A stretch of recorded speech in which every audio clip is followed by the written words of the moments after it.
오늘은 디모데후서 4장 1절에서 5절 제가 받들었습니다. 하나님 앞과 산자와 죽은 자를 심판하실 그리스도 예수 앞에서 그의 나타나실 것과 그의 나라를 두고 엄히 명하노니 너는 말씀을 전파하라. 때를 얻든지 못 얻든지 항상 힘쓰라. 범사의 오래 참음과 가르침으로 경책하며 경계하며 권하라. 때가 이르리니 사람이 바른 교훈을 받지 아니하면 기가 가려워서 자기의 사욕을 쫓을 스승을 많이 두고 또 그 길을 진리에서 돌이켜 허탄한 이야기를 쫓으리라. 그러나 너는 모든 일에 근신하여 고난을 받으며 전도인의 일을 하며 내 직무를 다하라. 아멘. 오늘 말씀을 준비하면서 제가 새벽에 매장 디모데전서는 6장까지 되어 있죠.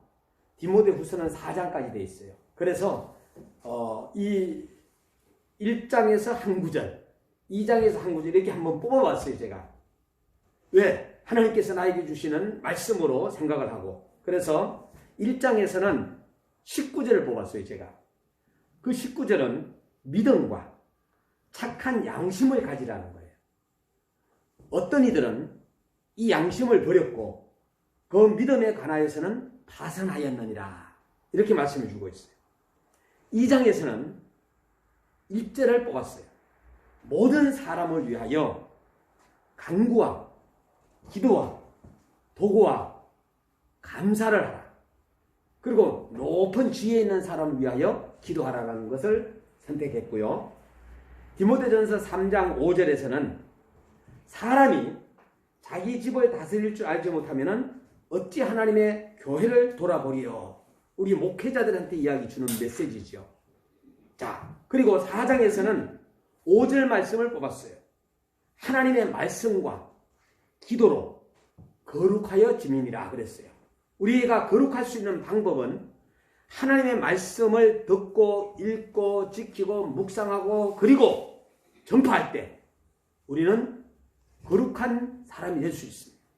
그리고 이 말씀을 붙잡고 말씀을 중심으로 해가지고 기도할 때 하나님은 역사가 나타나는 거예요. 5장에서는 8절 말씀을 뽑았습니다. 누구든지입니다. 자기 친족 특히 자기 가족을 돌아보지 아니하면은 믿음을 배반한 자요 불신자보다 더 악한 자니라 라는 이 성경 구절이 저한테 확 와닿았어요. 왜? 내가 가만히 생각하니까 내 주변의 가족들을 많이 돌보지 못했을 때가 너무 많았던 거예요. 자, 이제는 정말 우리 가족부터 구원을 시켜야 되겠다 하는 그러한 마음을 생각하면서 이 구절을 뽑았고요. 6장 7절에서는 우리가 세상에 아무것도 가지고 온 것이 없으며 또한 아무것도 가지고 가지 못하리니 이 성경 구절을 뽑았고요. 10절에서는 보너스로 돈을 사랑함이 일만하게 뿌리가 되나니 이것을 사모하는 자들이 미혹을 받아 믿음에서 떠나서 많은 근심으로써 자기를 찔렀도다 라고 말씀했어요. 자, 여기에서 우리가 돈이 나오는데 이 돈이라는 것은 죽이기도 하고 살리기도 해요. 자, 그래서 우리는 무엇보다도 돈을 사랑한다라는 거, 돈 사랑할 수 있습니다. 그러나 하나님보다 돈을 위에 두면은 돈의 종이 되는 거고요. 하나님 다음으로 주시게 되면은 여러분들이 돈을 거느릴 수가 있는 것입니다. 그리고 디모데후서 1장 7절에서는 하나님이 우리에게 주신 것은 두려워하는 마음이 아니요 하고 이 7절을 선택했고요. 2장에서도 또 7절을 선택했어요. 내 말하는 것을 생각하라. 주께서 범사에 내게 총명을 주시리라고 했어요. 3장에서는 한 구절을 뽑지 아니하고 좀 긴 구절을 뽑았는데 2절에서 9절까지를 다 선택했어요. 첫 번째, 자기를 사랑하며 돈을 사랑하며 자긍하며 교만하며 다섯 번째 해방하며 여섯 번째 부모를 거역하며 일곱 번째 감사치 아니하며 여덟 번째 거룩하지 아니하며 아홉 번째 무정하며 열 번째 원통을 풀지 아니하며 11번째 참수하며 12번째 절제하지 못하며 13번째 사나우며 14번째 선한 것을 좋아 아니하며 15번째 배반하여 팔며 그리고 조급하며 자고하며 쾌락을 사랑하기를 하나님 사랑하는 것보다 더하며 17번째 경건의 모양을 있으나 경건의 능력을 부인하는 자니 이 같은 자들에게서 내가 돌아서라. 여기에서 이것은 말세에 고통하는 때에 17가지를 사도 바울이 목회자의 사명을 감당하고 있는 믿음의 아들 디모데에게 이렇게 하라고 가르쳐 준 거예요. 그리고 4장에서는 7절을 선택했는데 내가 선한 싸움을 싸우고 나의 달려갈 길을 마치고 믿음을 지켰으니 사도 바울이 감옥에서 믿음의 아들들에게 특별히 많은 메시지를 던져주었지만은 디모데 전후 전서와 후서는 특별히 사도 바울은 사랑하는 믿음의 아들 디모데를 믿음의 아들로 본 거예요. 믿음의 아들 디모데에게 매우 실제적인 목회 지침을 제시하여서 그가 좋은 목사로서 주님의 교회를 잘 돌보기를 원하면서 이 메시지를 던졌는데 이 기록한 목적은 디모데 전서나 디모데 후서는 똑같습니다. 여기에 주요 인물들은 사도 바울, 디모데, 그리고 누가, 그리고 편지의 수신자로 에베소 교회의 목회자들이 등장하고 있습니다. 오직 예수. AD 30년 경에 우리 예수님께서 유대인들에 의해 가지고 비참하게 죽음을 당하십니다. 그걸로 끝난 것이 아니라 주님은 3일 만에 부활하신다고 말씀했습니다. 그리고 40일 이후에 부활하신 이후에 많은 제자들에게 보이시면서 성천하셨습니다. 그러면서 오순절에 성령 강림이 임하면서 교회가 시작이 되었습니다.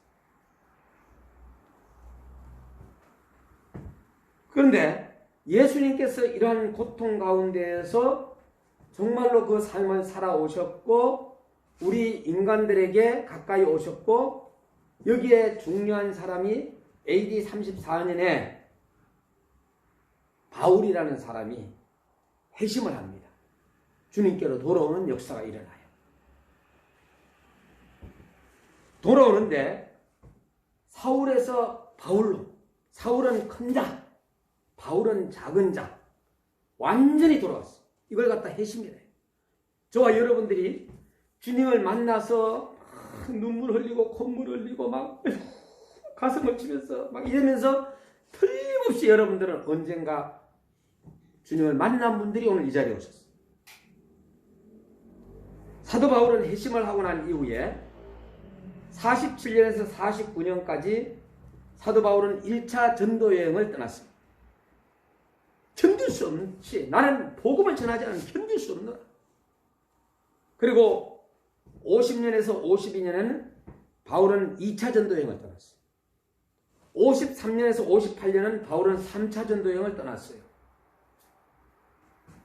59년도에 바울은 로마로 호송됩니다. 그리고 61년도에 AD 바울은 로마 도착과 동시에 감금 생활을 하기 시작합니다. 그리고 63년도에 바울의 석방과 마지막 전도 여행을 떠나면서 쓴 책이 디모데 전서 디도서입니다. 이때는 디모데 후서를 기록하지 않았어요. 디모데 전서 디도서. 그리고 AD 67년에 바울의 2차 감금이 되고 다시금 붙잡혀서 그때에 감금되었을 때에 전서는 63년경에 썼다면 후서는 67년경에 썼는데 디모데후서를 쓰고 난 다음에 바울은 순교를 합니다. 그 순교가 참수형이에요. 참수형. 많은 사람들이 순교라는 이름을 많이 부르지만은 순교는 하나님께서 허락하셔야 됩니다. 아무나 순교할 수가 없는 건데 나는 순교할 거야, 순교할 거야 하는 사람들도 있어요. 또 어떤 사람은 순교할 수 있는 기회가 왔는데도 불구하고 순교 못한 것을 가슴을 치는 사람들도 없잖아 있어요. 오늘 디모데 후서를 보면서 저는 디모데 된 데는 결코 자기 혼자의 힘으로 된 것은 절대로 아니다. 그 첫 번째가 뭐냐? 가정의 뒷바라지가 있어. 외조모 로이스, 어머니 유니게 속에는 그 마음 속에 거짓없는 믿음이 있었다는 거예요. 그러니까 그 영향력을 사도 바울로부터 많은 영향력을 받았지만은 가정에서 어머니와 외할머니의 영향력도 큰 일을 감당했다. 그 믿음이 누구에게 전수됐느냐? 디모데에게 전수되면서 디모데 속에 있는 줄 바울은 확신했어요. 1장 5절에. 믿음의 가족, 믿음의 선배, 믿음의 모범을 보여주는 사람들 같이 어릴 때를 보내는 것은 하나님의 크신 축복 중에 하나라고 볼 수 있어요. 돈 주고도 살 수 없는 복이에요. 내가 믿음이 떨어졌을 때 우리는 누구 곁으로 가야 되느냐? 믿음 좋은 사람, 본복이 있는 사람 곁으로 가야 됩니다. 부정적인 사람하고 계속 옆에 있으면은 내가 부정적인 사람이 되는 것을 볼 수가 있어요. 그러나 믿음 좋은 사람을 만나게 되게 되면은 룰루랄라 신난 거예요. 막 야, 할렐루야 하면서 이렇게 되는 거예요. 저는 신앙생활 하면서 저는 10살 때부터 신앙생활 했으니까 지금 현재 54년을 신앙생활 한 거잖아요. 중간에 조금 격기를 나간 적도 중고등부 시절에 있었지만은 그러나 다시금 돌아와서 신학을 하면서 공부하면서 가장 부러웠던 게 뭐냐? 내 친구들 부모님이 강대상에서 무릎 꿇고 기도하는 그 친구들이 제일 부러웠어. 그게 최고 부러웠어. 다른 거 부러워하지 않았어. 함께 신학 공부를 했던 우리 설동훈 목사 어머니는 아들을 위하여서 강대상에서 그냥 계속 얼마나 부러운지. 그 교회에 제가 첫 번째로 헌신 예배를 가서 어머니의 그 기도하는 모습 이런 것을 보면서 너무너무 부러웠어요. 목사가 되고 난 이후에는 또 뭐가 또 부럽냐 하면은 목회자가 목사님의 자녀가 또 목사님이 나오는 경우가 있어요. 아, 이걸 보게 되면 엄청 해보여요. 그래서 저는 이렇게 이야기해요. 목사님의 자녀가 목사님이 나왔다. 목회 성공했다 생각해요. 성공했다. 아무리 교회를 크게 짓고 뭐 막 그냥 별 그걸 다 한다 할지라도 자녀 교육을 잘못한 목회자는 저는 실패자라고 말씀합니다. 오늘 디모데 전서에서 그걸 가르쳐주고 있어요. 그래서 우리는 제일 중요한 게 바로 지금도 우리의 자녀가 집사님이시지만 또 나중에는 장로님이 되시든지 또 평신도로 나아가서 선교사님이 되시든지 또 나중에 하나님 불러주셔서 목사님이 되시든지 알 수가 없어요. 그러나 지금 현재는 집사님들이 되셔서 각자 봉사하고 있습니다마는 가정이 뒷바라지. 두 번째는 바울을 만나는 디모데. 사도행전 16장 1절에 3절에 마가와 헤어진 바울은 디모데를 만나게 되었습니다. 좋은 지도자에게 인정받고 발탁되는 것도 큰 복입니다. 어떤 사람은 누구를 만나느냐에 따라 가지고 성공하는 사람도 있어요. 또 실패하는 경우도 있습니다. 요셉이 바로를 만났으므로 누구를 뭐가 됐어요? 총리 대신이 된 것입니다. 디모데는 칭찬받는 인격의 소유자였습니다. 그는 바울을 섬길 때 어떻게 했느냐? 부모님께 섬기는 것처럼 했어요. 부모님께. 바울도 그를 사랑했고 널 위해서 기도해 주었습니다. 그리고 하나님의 사랑입니다. 1장 6절에 그는 하나님의 은사를 받았어요. 그는 하나님의 사랑이라는 칭호를 받았습니다. 디모데전서 6장 11절. 그는 하나님의 말씀을 어려서부터 사랑했습니다. 말씀을. 성경은 하나님의 사람으로 온전케 합니다. 디모데후서 3장 15절에서 17절의 말씀을 기억해야 할 것입니다. 이제는 바울의 후기자로서 때를 얻든지 때를 못 얻든지 하나님의 복음을 전파하는 큰 사명을 맡았습니다. 이제 그는 희생하고 고난하는 좋은 군사로서 법대로 경기하는 선수, 수고하는 농부가 된 것입니다. 오늘 우리는 정말로 디모데를 보면서 야, 영적으로 건강하고 육적으로도 건강한 분이시구나. 여러분들도 건강하고 또 영적으로도 건강해야 돼요. 또 이렇게 하다 보니까 모든 문제들이 해결이 되는 걸 볼 수 있습니다. 저는 어릴 때 굉장히 가난하게 자랐는데 가난이 싫었어요. 그래서 서울에 올라오면서 수단과 방법을 가리지 아니하고 죄 짓는 마음 말고 서울에 있는 모든 돈을 다 내가 끌어모으리라 이렇게 하고 서울에 올라왔는데 돈 버는 게 마음대로 돼야 안 돼요. 잘 안 되죠. 네. 저는 정말로 가난한 걸 싫어했어요. 부자가 되고 싶고 부자가 된 사람들을 늘 바라봤어요. 그러나 이 목회의 길은 부자가 되는 길은 절대로 아니었어요. 자, 건강한 사람이 있고 병든 사람이 있어요. 건강한 사람의 모습을 보게 되면은 건강 관리를 잘했다고 볼 수가 있습니다. 그렇다고 해가지고 병들었다고 해가지고 잘못했느냐 아니에요. 나이가 들게 되면은 병이 올 수가 있습니다. 이 코로나라는 이 질병은 하나님께서 세상을 갖다 뒤엎은 것 같아요. 예? 마스크를 다 쓰게 하고 모든 사람을 두려워하게 되고 긴장하게 만들고 하나님께서는 우리 한 사람 한 사람을 귀하게 쓰고 있다는 것을 우리는 부인할 수가 없습니다.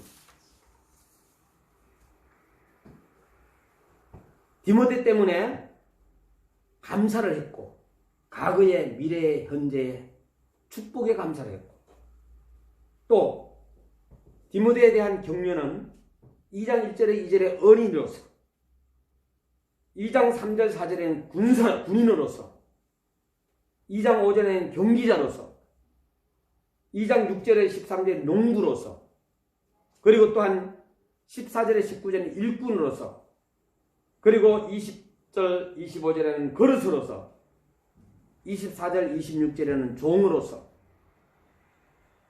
3장 1절 10절에는 디모데에 한 경계에 대해서 말씀해주고 4장 1절에 8절에 디모데의 마지막 부탁에 대해서 4장 9절에 21절에는 개인적 교훈에 대해서 그리고 4장 22절의 결론으로 디모데후서는 끝나게 됩니다. 바울은 사랑하는 믿음의 아들 디모데에게 또 복음의 동력자인 디모데에게 최후의 귀한 부탁을 하고 있습니다. 그것은 말씀을 전파하라는 부탁입니다. 말씀을 전파함에 있어서 몇 가지 유의할 점이 있는데 그 첫 번째가 때를 얻든지 못 얻든지 항상 힘써라. 오늘 본문입니다.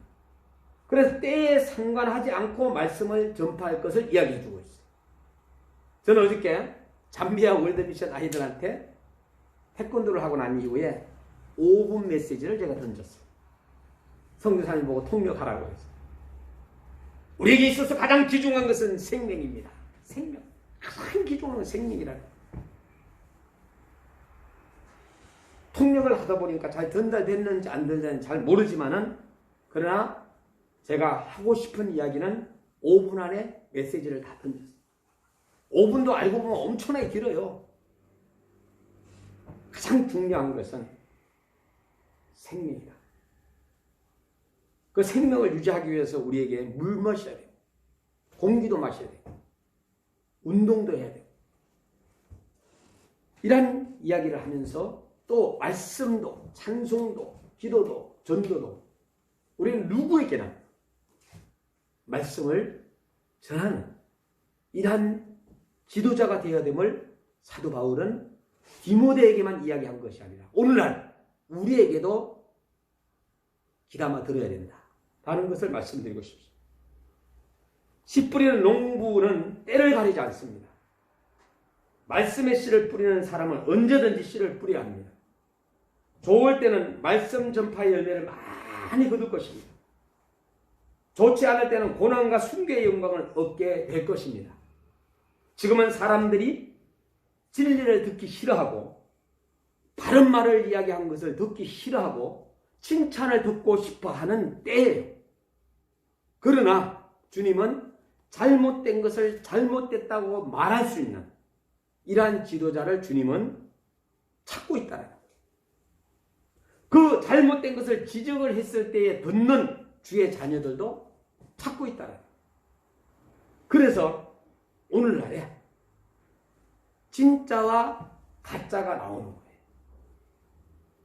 나는 진짜 목사인가 가짜 목사인가 생각할 때가 있었어요. 나는 진짜인가 가짜인가를 생각했을 때에 따라서 눈물도 흘리고 이게 우리가 걸어가야 할 주님 앞에 바른 삶이 아닌가. 또 우리 성도님들도 보게 되면은 진짜 성도님과 가짜 성도님, 진짜 선교사와 가짜 선교사 있을 수 있습니다. 끝까지 힘들어도 우리가 주님을 붙잡는, 흔들리지 않고 어떤 일이 있어도 흔들리지 않고 붙잡는 이거. 저는 코로나가 오면서 대한민국에서뿐만 아니라 아마 전 세계에서 가장 혜택을 본 사람이라고 생각합니다. 코로나가 오면서 마음껏 사역을 할 수 있으니까. 비록 우리 교회 성도님들은 많지 않고 소수의 인원이지만은 그러나 우리 교회는 앞으로 큰 일을 할 것입니다. 작은 공간이 이것이 아니라 예수님께서 어디에서 태어나셨습니까? 저는 그걸 늘 생각합니다. 마국간에서 태어났어요. 12제자를 선택하셨어요. 전 세계를 갖다가 완전히 그냥 예수 그리스도를 믿는 믿음의 국가를 그 12명을 통해서 순교의 피를 흘려가면서 이렇게 세우셨습니다. 가장 보잘것없는 우리 교회지만은 그러나 기도하는 숨어있는 권사님들이 팀이 있고 숨어있는 장로님들이 팀이 있고 숨어있는 집사님들이 내 주변에는 많이 있다라는 거예요. 그들이 지금 현재 기도하고 있고 그들이 동참하면서 예수님의 복음을 전파하는데 동력하고 있다는 것이 얼마나 자랑스럽습니까. 또 나를 위하여서 기도해주는 기도의 선교사님들 또 목회자들이 많이 있음을 저는 확신하고 또 오늘도 그들과 함께 움직이고 있다. 얼마나 감사한지. 좋을 때는 말씀 전파의 열매를 많이 거둔다. 좋지 않을 때는 고난과 순교의 영광의 길도 걸을 수 있다는 것. 두 번째는 듣든지 아니 듣든지 전파하라. 에스겔 2장 7절 말 사람들의 마음은 빛보다도 어두움을 더 좋아합니다. 마음은. 심리적으로도 마찬가지고 영적으로도 마찬가지고 육체적으로도 마찬가지고 하나님의 뜻을 순종하기보다 거스르기를 좋아합니다. 그러므로 복음을 듣지 아니하려는 심령도 많이 있습니다. 그러나 전도자의 사명은 상대방이 듣든지 아니 듣든지 내 할 일 곧 말씀만 전파하는 것. 이것이 이제 바로 사도 바울의 사명. 결혼도 하지 아니하고 1차, 2차, 3차 전도여행을 하면서 순회 선교를 하면서 감금되면서 매를 맞아가면서 그리고 난 다음에 참수형까지 순교하는 이란 그야말로 순교자였어요. 사도 바울은 하나님의 말씀과 기도로 우리에게 본인이 무장한 것을 무장하라 그랬어요. 그리고 나서 사도 바울은 뿐만 아니라 전쟁터로 나간 겁니다. 전쟁터. 과연 내가 사도 바울처럼 전쟁터로 갈 수 있을까? 그리고 세 번째는 순교하는 것입니다. 우리 대한민국이 이렇게 성장한 것은, 신앙이 성장하고 왕성하게 활동하게 된 것은 이 땅에 순교의 피를 흘린 선교사님들이 계셨다는 거예요. 곳곳에 지역마다 피를 흘리는 분들이 계셨기 때문에 오늘날에 이렇게 그 영향력을 받은 저와 여러분들이 지금 현재 평화롭게 신앙생활을 하고 있습니다. 저는 며칠 전에 눈물을 흘렸어요. 지금 현재 전쟁 일어나기 직전인 나라가 어느 나라예요? 예, 우크라이나. 러시아와 우크라이나 전쟁이 일어나기 직전인데 제가 이거 예배 끝나고 나면 여러분들한테 톡으로 사진 한 장씩을 보내드릴게요. 성도님들 눈이 쌓여있는 눈 위에서 두 손이 붙잡고 기도하는 거예요. 기도. 주여, 이 나라에 전쟁이 일어나지 않게 해주세요. 두 손을 붙잡고 기도하는 거예요. 저는 그걸 보면서 엄청나게 울었어요. 그 가슴만 생각만 하더라도 왜? 이러한 현실이 우리 대한민국에 오지 않기를 원합니다. 이러한 현실이 우리 대한민국에 오지 않기를 원합니다. 저도 나도 모르게 그냥 눈물이 나는 거예요. 그 생각만 하면 눈물이 나는 거예요. 전혀 생각하지 않았었어요.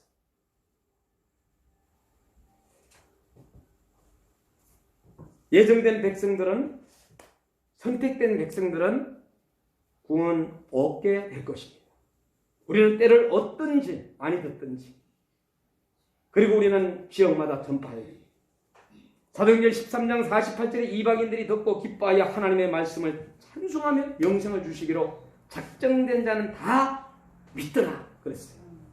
마지막 결론으로는 세 번째는 말이 적으나 말이 많으나 주님을 전파. 말이 적으나 말이 많으나 주님을 전파. 이게 사도행전 26장 28절 29절.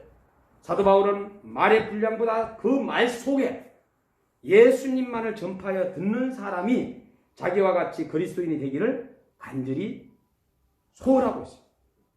그리스도가 담긴 말씀, 그리스도를 믿게 하려는 간절한 소원이 담긴 말씀, 얼마나 귀합니까? 내가 전파한 복음의 말씀 때문에 구원받는 백성이 많아진다면 얼마나 하나님께 영광이 되겠습니까? 그래서 이 성경책 속에 디모데후서에는 굿이라는 단어가, 좋은이라는 단어가 5회나 반복됩니다. 오늘 우리가 신앙생활을 하면서 체험과 경험을, 결혼을 한 사람과 결혼하지 않은 사람, 결혼하지 않은 사람은 결혼한 사람을 몰라요. 또 죽을 병에 걸려 있는 사람과 그렇지 않은 사람은 전혀 몰라요. 코로나 걸려본 사람과 걸리지 않은 사람은 몰라요. 저도 안 걸렸기 때문에 그들을 이해를 못해요. 그러나 그들은 걸려본 사람은 서로가 통하는 거죠. 몸이 아파본 사람, 정말로 몸이 안 아픈 본 사람 몰라요. 아이를 낳은 본 사람이 알지, 남자들은 몰라요, 그 고통을. 그래서 우리는 이 디모데 후서를 여러분들이 한번, 전서와 후서를 읽는데 시간이 얼마 안 걸려요. 빨리 읽으면 30분 걸려요. 30분. 늦게 읽어도 1시간이면 디도스까지 다 읽어요.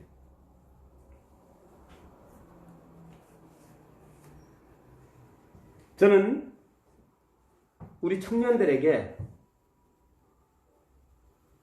제가 부목사로 있을 때나 전도사로 있을 때 청년부를 지도할 때 30분의 쾌락을 위하여 평생을 울지 말라라고 외쳤어요. 평생을 울지 말라. 무슨 내용이냐? 배우자가 있으면은 빨리 결혼하라 했어요. 범죄하지 마. 그리고 보석은 언젠가는 발견된다. 보석은 어디에 있든지 발견되게 있다. 보석 같은 성도님들은 언젠가는 하나님께서 발견해서 써먹게 돼 있다.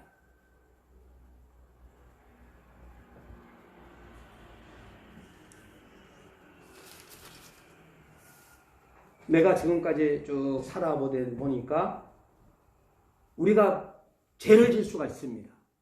범죄를 할 수가 있습니다. 그러나 죄는 영권을 상실한다.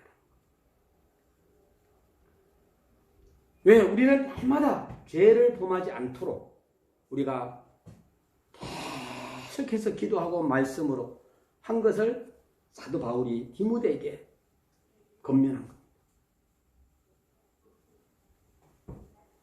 그래서 우리가 거룩할 수 있는 방법은 말씀과 기도를 꽉 붙잡아야 된다.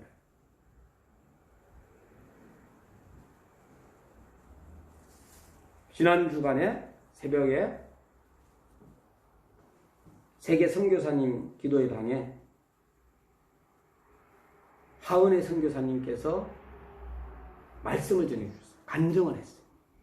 이분은 찬양에 대하여서 책을 내고 또 찬양하면서 체험과 기적 같은 일들을 또 간증도 하시고 또 치매 환자가 찬양을 했더니 치매가 낫는 역사도 일어나고 그 얘기를 가만히 듣다 보니까 저희 누님이 좀 많이 아프잖아요. 이거다. 바로 제가 누님한테 전화해가지고 누나 이제부터 찬송을 듣는 것이 아니라 입으로 찬송하라고 매일마다 7곡씩 하고 또 피아노 반주도 하라고 그랬더니 그날 하루 종일 찬송 부르고 하루 종일 피아노 친 거를 영상을 다 찍어가지고 저한테로 보내주셨어요. 야 그래 사탄 마귀는 찬양을 할 때 떠나가. 다윗도 힘들고 어려울 때 찬양 매일마다 7곡씩 했어요. 응? 야 그래 듣는 것도 중요하지만 입술로 고백하는 건 더 중요하다. 우리가 예수 그리스도를 나는 나의 구주로 믿습니다. 그러므로 나는 믿음으로 천국 갈 수 있습니다. 이 확신을 가질 때 우리는 하나님의 백성이 되잖아요. 고백이거든. 네? 마찬가지로 야 그래 찬송이다. 찬송. 찬송과 찬양. 하나님께 영광 돌리는 찬송. 복음을 위하여 전하는 찬양. 여러분들이 정말로 간절한 마음으로 하나님 앞에 부르신다면 말씀과 기도, 찬양, 찬송